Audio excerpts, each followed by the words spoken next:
अभिनेत्री मीनाक्षी शेषाद्री ने खरगोन में दी भरतनाट्यम की प्रस्तुति।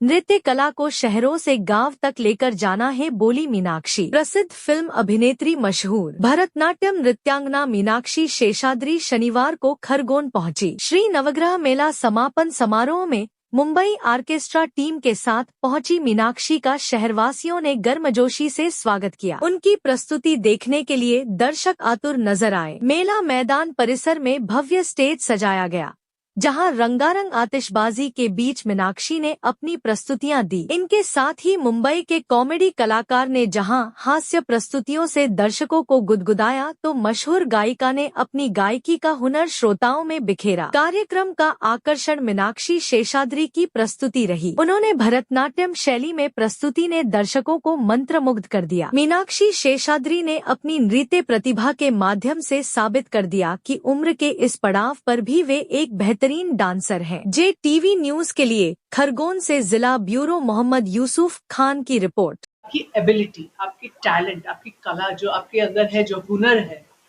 वो होना जरूरी है। B यानी कि ब्रेक्स, वो गाड़ी वाली ब्रेक, वो नहीं। ब्रेक यानी कि अपॉर्चुनिटीज मिलना, सही दरवाजा सही जगह पे खुलना, जो मेरे साथ हुआ। अपने आप दरवाजे खुलते गए, मैंने ढूंढा भी नहीं। और C इज फॉर करेज। करेज यानी कि आपकी जो आत्मशक्ति है, अपने आप पर जो विश्वास है, अपने ऊपर जो एक बड़ी शक्ति जो है उसमें जो विश्वास है, वो होना बहुत जरूरी है। तो मैं संक्षिप्त में यही कहूंगी कि शायद ये 3 बातें मेरे सफर में सम्मिलित थी। इस वजह से मैं 80s और 90s में 80-90 फिल्में मैंने किए, हिंदी भाषा में भी, तमिल तेलुगु में भी कुछ किए। शादी करके चली गई USA। तो अभी एक तरह से दोस्तों ये मेरा सेकंड इनिंग्स है। मैंने अभी अभी कहा किसी से कि इस सेकंड इनिंग्स में मैं आ रही हूँ 30 साल के गैप के बाद, और मैं खुद बहुत उत्सुक हूँ जानने के लिए कि मेरे भविष्य में अभी क्या लिखा है। मेरे वर्तमान में तो अभी आप लोगों से बात करना लिखा है। तो मैं बहुत खुश हूँ आज की खरगोन जैसे शहर में, जहाँ ये मेला हर साल इतने जोरों शोरों से मनाया जाता है, यहाँ मुझे अवसर मिला है अपने शास्त्रीय नृत्य को यहाँ के लोगों के साथ शेयर करने का। भरतनाट्यम है थोड़ा मुश्किल, लेकिन अगर सही तरीके से किया जाए तो गांव के लोग भी उसे पहचान सकते हैं, समझ सकते हैं, एंजॉय कर सकते हैं। इस विश्वास के साथ मैं आज भरतनाट्यम करने जा रही हूँ। ये नवग्रह मेले में जैसे आप आएंगे, और ये माना जाए कि आपकी फिर से शुरुआत हो रही है बॉलीवुड में आपकी? जी हाँ, मैं फिर से एंटरटेनमेंट इंडस्ट्री में आ चुकी हूँ। आजकल सिर्फ बॉलीवुड ही एंटरटेनमेंट नहीं है, आजकल कुछ 10 अलग किस्म के अपॉर्चुनिटीज हमारे लिए हैं।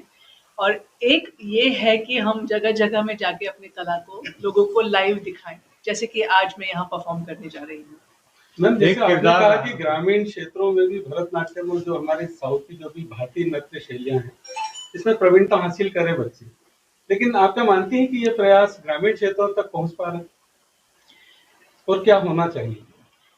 मैं सोचती हूँ कि अगर लोग मेरा नाम पहचानते हैं, मीनाक्षी शेषाद्री, शास्त्रीय नर्तकी, और अगर मुझे ये मौके मिलते हैं कि जगह जगह मैं जाऊं, सिर्फ लेवल 1 लेवल 2 सिटीज में नहीं, पर हिंदुस्तान के कोनों कोनों में, तो ये प्रयास जरूर आगे बढ़ सकता है। आजकल मेरा एक प्रश्न था मैम, आपने एक बहुत ही दृढ़ महिला का एक किरदार निभाया था, दामिनी ने। जी। दामिनी वर्तमान दौर में अपन देखा जाए तो महिला उत्पीड़न में आज भारत में कई अपन घटनाएं देखते हैं। आप दामिनी के रूप में जो महिलाओं को आपने एक मैसेज दिया था कि महिलाओं को लड़ना चाहिए समाज से, सिस्टम से, तो आज आप क्या देखती हैं? आप आपके कैरेक्टर के बाद वर्तमान दौर में आप क्या परिदृश्य देखती महिलाओं को लेकर? बहुत बड़ा सवाल पूछ लिया आपने मुझसे। मैं उतनी बड़ी हस्ती नहीं हूँ कि मैं इसका जवाब पूर्ण रूप से आपको दे सकूं।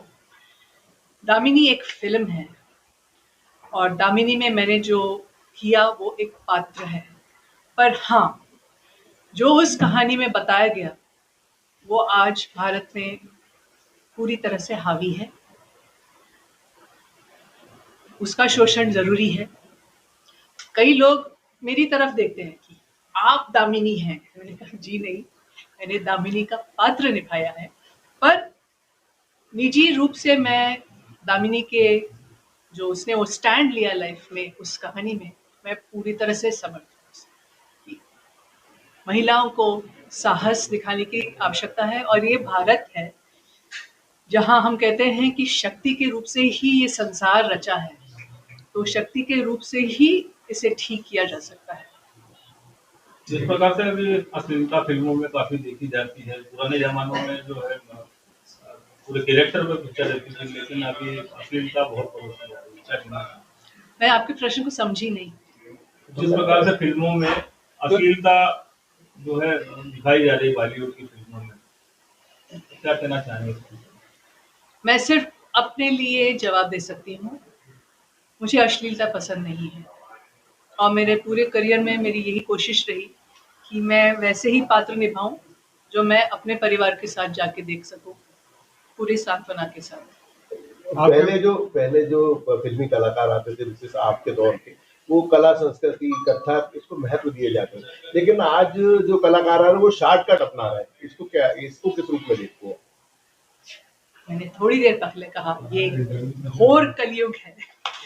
घोर कलयुग में लोग लक्ष्मी को ठीक से नहीं समझ पाते। उनको लगता है कि लक्ष्मी को शॉर्टकट से अपनाया जा सकता है। वो भूल जाते हैं कि सत्य की राह ही सही लक्ष्मी है। मैडम, आजकल की जो फिल्में आ रही है, आपके दौर की बात अलग थी, लेकिन वर्तमान में 90-2000 के बाद से जो फिल्में आ रही है, उसमें नारी को सिर्फ एक नुमाइश की तरह, हीरोइन जो होती है नुमाइश की तरह होती है, बाकी पूरा कोई मैसेज नहीं जाता। महिला को एक नुमाइश के लिए रख दिया जाता है, लेकिन पूरी इर्द गिर्द कहानी मेन कैरेक्टर पे ही रहती है। इसका क्या समझते हैं आप? मैं आपसे उल्टा सवाल पूछती हूँ। दामिनी के बाद 1992 में रिलीज हुई थी, तो ऑलमोस्ट 30 के ऊपर साल हो गए हैं उस फिल्म को। एक अच्छी हिंदी फिल्म का नाम मुझे बताइए दामिनी के बाद, जिससे लोगों को वैसे झंझोड़ दिया हो जैसे दामिनी ने किया।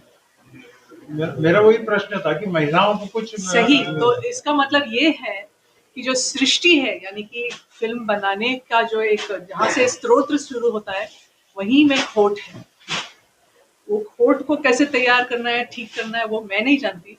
मैं सिर्फ इतना कह सकती हूँ, अगर मैं फिल्मकार बनी या मैं निर्माता निर्देशक खुद बनी तो शायद मैं कुछ कर सकती हूँ, पर मैं अभी बतौर कलाकार ही काम कर रही हूँ, मैं निर्देशक नहीं हूँ। आपके दौर में और आज के दौर में जो फिल्मांकन हो रहा है, फिल्में बन रही हैं, क्या आप परिवर्तन देखते हैं? सबसे पहले इंडस्ट्री कॉर्पोरेटाइजेशन हो गई है। पहले इंडस्ट्री का उसको औहदा स्टेटस ही नहीं दिया गया था, और अभी उसे एक बिजनेस बना दिया गया है। ना तो वो काल ठीक था, ना तो ये काल ठीक है। फिर से कुछ परिवर्तन मुझे लगता है आने वाला है, क्योंकि बड़ी पर्दे की फिल्में इतनी चल नहीं रही हैं।